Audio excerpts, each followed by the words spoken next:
to palm reading Freyja. This is going to be a video about palm reading and tips.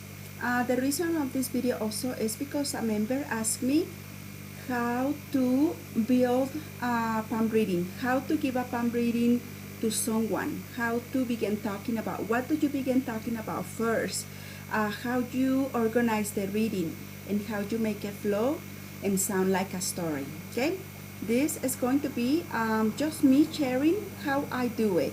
I know many will possibly do it differently or will have different ideas on where to begin or where to end.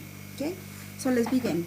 The first thing I do before I'm going to do a palm reading is I grab my notebook. Okay, I have a notebook and I write down the name of the person.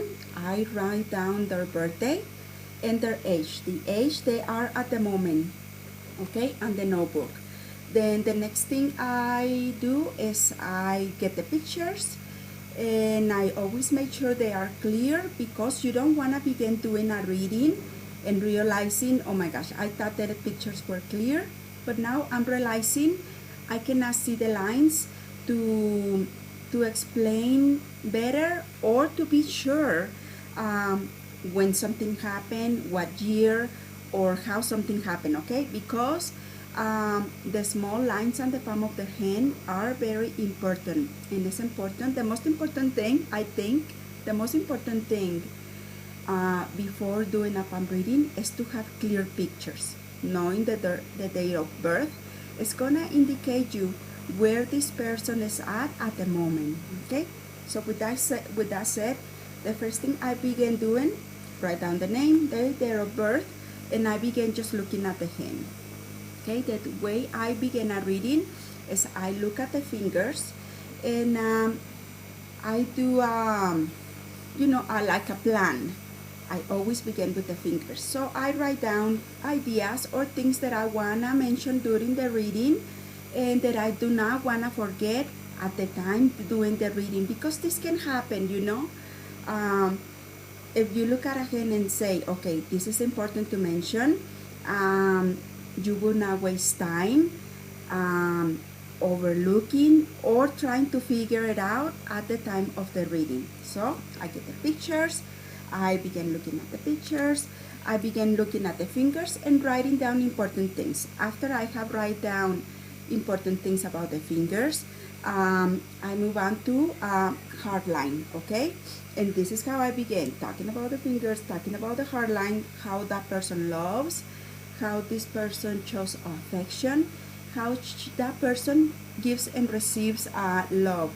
After I have talked about the person's emotions, what will help them in a relationship, what is important to know that they might be doing without realizing, and how what I see will help them in the future. I think those things are very important to mention, okay?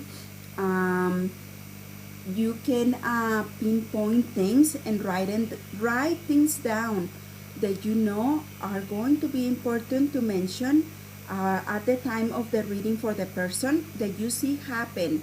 Okay, like for example, you can say you have been emotionally disappointed or hurt, or you are idealistic lover, and what will help an idealistic lover, or this is just an example, have better relationships and learn to give and receive more and express that love openly, etc., things like that. Okay, so that's what I do.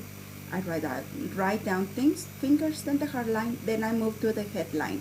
In the same way, I mention things that I think are important for the person to know. How this person thinks, how this person processes information, how this person processes that information and takes that information to make it into words and for everyone around them to understand them, okay? How that person uses communication and things like that, okay? You can say this person is practical, this person is an analyzer, can concentrate for long periods of time, etc., things like that. In that same way, I write down things on my notebook before I do the reading that I don't want to forget to mention. and then I move to career, life path, okay? And career and life path is almost, it goes hand in hand, okay? In the same way, I do write down if I see this person can be a doctor, if I see this person can be a martial arts, in martial arts, or Reiki, or anything that you can see, okay, that is important. Also, what will help this person together with their faith line have more success, what is best to what is best for them, okay, because we all have a life path, something that we are here to finish or accomplish. Sometimes when a person is in the wrong career, they might feel like something is missing. And if you see that, you see underhand, you know what, I see you are not following your life path, because I can see how that person has been changing jobs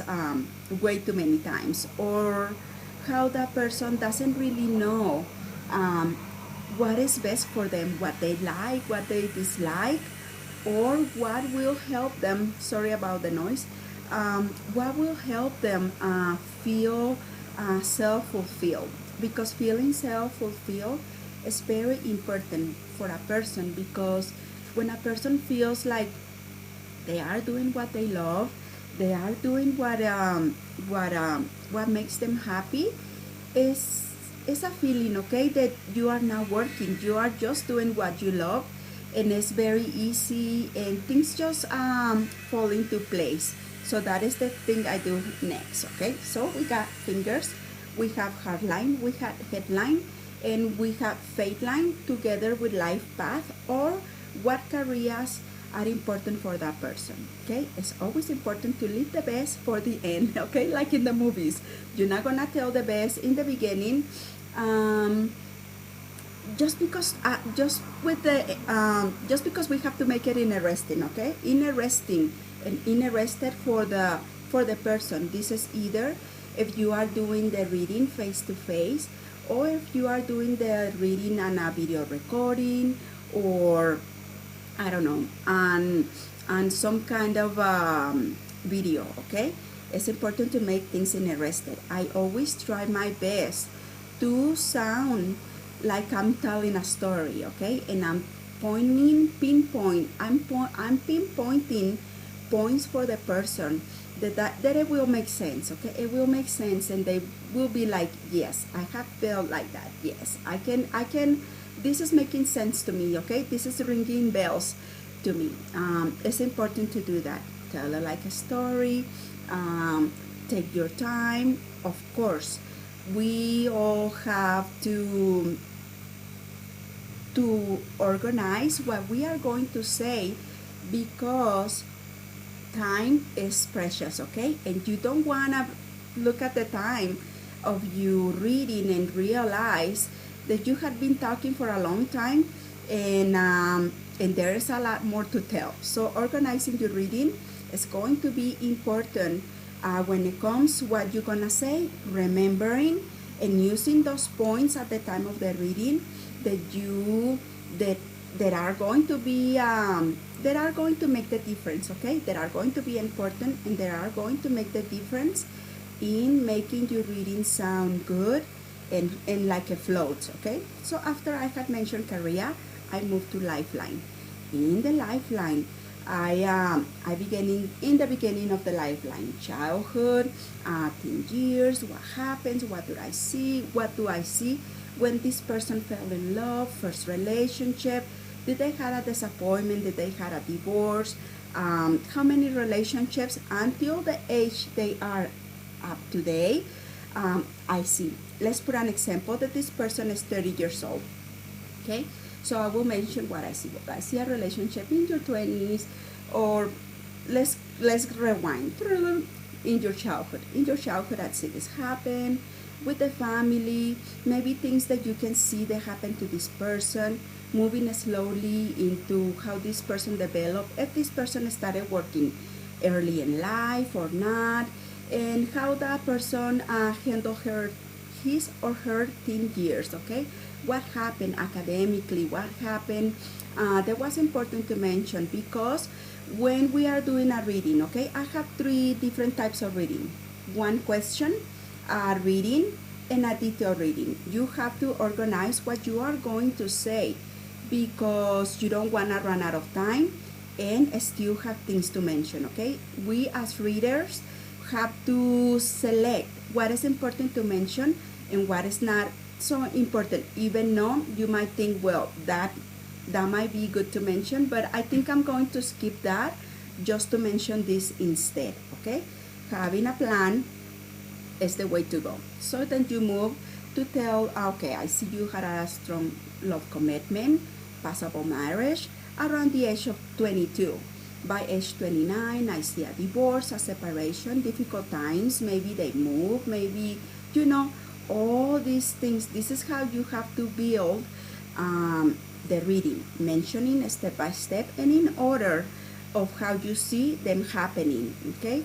Also, it's very important that you dedicate that time in the reading to mention things that are happening to that person now. Like for example, it can be, you know what, I see that for that at the moment you are having complications in your relationship. It's just an example, okay?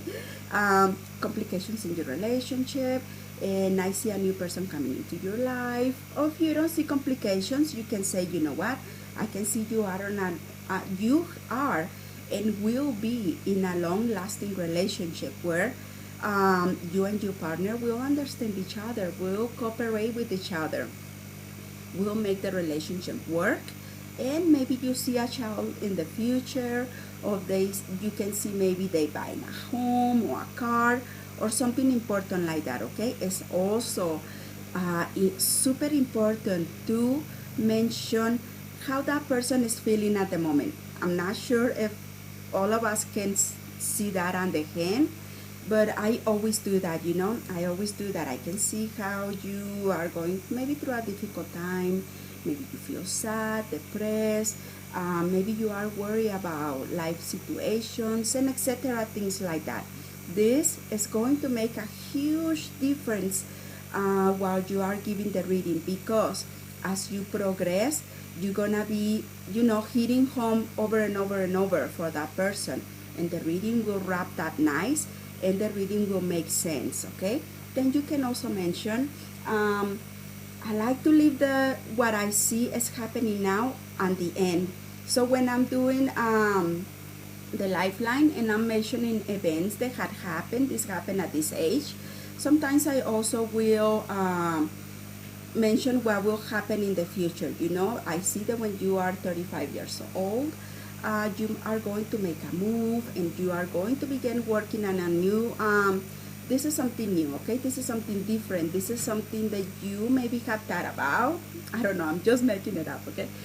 You have thought about, but I can see this, whatever it is that I'm sensing you are going to be doing, it's going to be more what you love to do, okay? It can be writing, it can be cutting hairs, it can be flowers, it can be, I don't know, anything like that. I think also it's also crucial and it's important to follow your gut instincts when you're doing a reading, you know, because if you sense, okay, I see this line that this person is good with computers, maybe that is what he's going to begin doing, you know. You have to kind of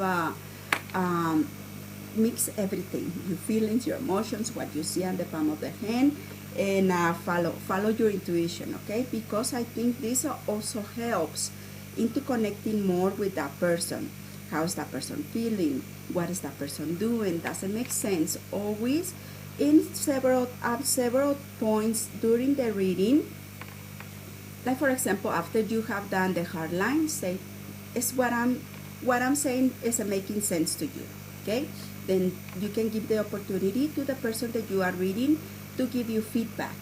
Yes, it makes perfect sense to me. Okay, and then you can continue. As everything makes sense, you will feel more secure and you will feel more sure about saying the next thing also. Always, please, if it happens, you know, that someone says, well, you know what, that is not making sense to me, but maybe you can recap this. If it's not making sense right now, maybe it is because you maybe haven't realized it. Just keep it in mind. Just tell the person, just keep this that I'm seeing or saying in mind, and maybe in the future, as time goes by, you might realize, you know what, yeah, that is true, because it happens, it happens. The person at times is not realizing, okay, like for example, you might say, you know what, I can see that you might tend to ignore your partner. Maybe you're not realizing this. She is going to say, or he is going to say, I am not ignoring my partner. But and then one day they might say, yeah, well, you know what, yes, maybe I have been doing this over the years without me realizing it. And that is why a palm reading is going to help the seeker to understand themselves and to understand and see things that they do without realizing, okay? After the realization, that is going to make, if they catch themselves doing that, it's going to make a huge difference, okay? So check if it makes sense. That is always important, making sure that the reading is making sense to the person, okay? Then you continue, mention always, let's say this person is 27 years old, okay? I always go over during the reading just a few years in the future, okay? So if this person is 27, I might only mention what I see up to age 33 or up to age 35. I always go with my feelings and what I see. Anyway, if this person wants to know more, then they can purchase another reading in the future, okay? So mentioning important events and leaving the grand finale and what is good to tell, what is happening now, okay? Whatever you see, you have to look at the small lines. You have to look at influence lines. You have to look at the headline, at the hard line. What is happening right now at the hard line? Does it connect with the mind and does it connect with the life? That can indicate you what is happening right now at this moment to that person, okay? Elaborate, build what you are going to say. Don't ever feel nervous if you have to check what you have said, okay? Like for example, I like to also, when I'm doing the lifeline, I can say, for example, at 8 years old, I see an accident, okay? 12 years old, I see an angel, and I write that down on my notebook. At around 17, first time fell in love. Around age 22, first love relationship. This is different, okay? This is a relationship with commitment. This is a relationship with when two people come together and they make a pact, or there is a realization that they are going to be sharing responsibilities and ideas in the relationship. This is going to be said because many people is just together and it's not married, okay? But they are having a relationship, they are having that commitment, they are having that understanding. Marriage or not, that is an important relationship on the palm of the hand of the person, okay? So, and then you continue around age 29. I see a lot of complications in the relationships. Maybe they separated temporarily. Maybe they were having a lot of issues with the children. You can look at the influence line. Who is there? How many kids that this person is going to have, okay? Count that. How many children this person has right now? How many influences is on her lifeline? Maybe that will indicate you who this person is having these complications at age pointed, okay? And then build it. Keep building. At age 35, you might move to the fate line. I see changes, I see moves, I see this or that, okay? You organize your reading, you tell a little into the future. For example, at age, depending on the age, at age 40, I see this and I see that, and you mention whatever you see. Leaving the end, what is happening now for the person to completely click and to completely build that reading and make it make sense. Okay, this for me has worked wonderful, because leaving what is happening to the person to the end, then you close your reading by saying, please let me know if you have a question. Okay, if that person has a question, it's usually going to be in the present. Okay, can you please tell me, how do you see my issues resolving? So you can see by checking the lifeline, by checking the headline, that by checking the hardline, what do you see happening in the near future? Okay, and you can give tips what will help her, all considering the hardline, the way she thinks, and the way she is handling situation. Is she under a lot of stress? What will help her? Okay, like for example, if a person is under a lot of stress, maybe walking, moderated exercise, going swimming, going to music, listening to music, listening to music, finding a hobby, something they have put off for a long time. Maybe you can mention something like that that will help that person. Okay, you can also might wanna say, okay, this person is Taurus. Okay, so I will recommend this person. You know what? Your stone is a clear quartz or emerald. Maybe carrying one or putting one on your neck will help you, with the energies or things like that. What colors help this person, what, and etc. Things that you might consider that are important. You can write them down at the end of your reading, and I think this is going to make your reading flow, not get stuck, and not get nervous, because maybe at times if you have to keep checking while you're doing the reading, it's going to take you longer than expected. It's going to use more time, and you might get confused. Okay, so having a plan is always plan A. Writing it down. If your mind kind of starts wandering, plan B, check your notes. Don't ever be afraid to check your notes. It's okay to check your notes, It's okay to have a plan. Even the reporters have a plan. We having a plan is going to not make the reading go downhill, okay? You will gonna hold the intensity of the reading, and you're gonna have things. If, for example, your mind goes blank, you can look at your notebook and you're like, okay, I needed to mention this, and go back to that, okay? That is going to keep the reading sounding good, flow, and making it sound like it's a story. You are telling a story that the reader, that the seeker will recognize as truthful. It will make sense, and it will click, okay? So I hope this video helps everyone. Thank you once and again for allowing me. Please don't forget to like, share, and subscribe. I wish you a wonderful day. Bye.